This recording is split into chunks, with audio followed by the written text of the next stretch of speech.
Subscribe now. اللہ تعالیٰ کے ساتھ مسلمانوں کے عقیدے۔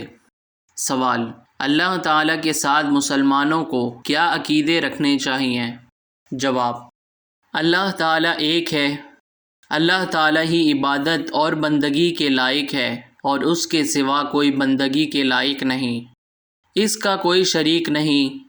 وہ ہر بات کو جانتا ہے، کوئی چیز اس سے پوشیدہ نہیں۔ وہ بڑی طاقت اور قدرت والا ہے۔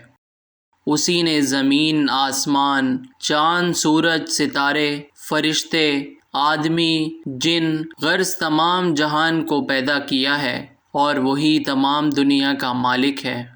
وہی مارتا ہے، وہی جلاتا ہے، یعنی مخلوق کی زندگی اور موت اسی کے حکم سے ہوتی ہے۔ وہی تمام مخلوق کو روزی دیتا ہے۔ وہ نہ کھاتا ہے، نہ پیتا ہے، نہ سوتا ہے۔ وہ خود بخود ہمیشہ سے ہے اور ہمیشہ رہے گا۔ اس کو کسی نے پیدا نہیں کیا، نہ اس کا باپ ہے، نہ بیٹا، نہ بیٹی، نہ بیوی، نہ کسی سے اس کا رشتہ ناتا۔ وہ ان تمام تعلقات سے پاک ہے۔ سب اس کے محتاج ہیں، وہ کسی کا محتاج نہیں اور اس کو کسی چیز کی حاجت نہیں۔ وہ بے مثل ہے، کوئی چیز اس کے مشابہ یعنی اس جیسی نہیں۔ وہ تمام عیبوں سے پاک ہے۔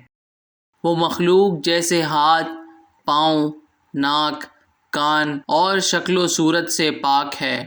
اس نے فرشتوں کو پیدا کر کے دنیا کے انتظاموں اور خاص خاص کاموں پر مقرر فرما دیا ہے۔ اس نے اپنی مخلوق کی ہدایت کے لیے پیغمبر بھیجے کہ لوگوں کو سچا مذہب سکھائیں، اچھی باتیں بتائیں اور بری باتوں سے بچائیں۔ نیکی کی باتیں دوسروں تک پہنچا کر اپنا دینی فریضہ ادا کریں اور ہماری حوصلہ افزائی کے لیے ہمارے چینل کو ضرور سبسکرائب کریں۔